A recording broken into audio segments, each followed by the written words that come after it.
It's really interesting when you look at the claims that both Muslims and Christians and atheists make about Islam, especially Islam in history and Islam in what it did in Europe. A lot of people don't realize that there is quite a lot of material out there that we can look at to see what Islam did when it first came into Europe in 711 and invaded Europe. It had come from Arabia, it had come through North Africa and then into Europe using North African slaves that it had enslaved, and then came in and started conquering parts of Europe. And the claim is that this was a wonderful time of peace between Muslims and Christians and Jews, that the Muslim caliphs were fair to those who lived under their jurisdiction.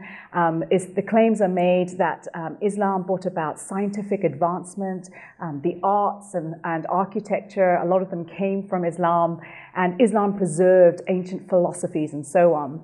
And so we hear these claims in a lot of our university outfits. We also hear these claims even on the BBC and media outlets. I've heard Christian missionaries make these claims. And I think what's happened is a lot of people have just heard these ideas, and Muslim missionaries talk about these ideas, but nobody critiques them.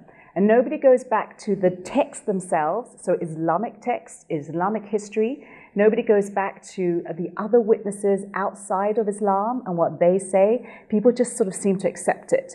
And the reason for that is because we live in a world where people are confused about Islam. And people want Islam to be peaceful. And my Muslim friends want their Islam to be peaceful. But if you go back to the text, you'll find that really these assertions are not supported in the original texts and in what the witnesses of the time actually taught.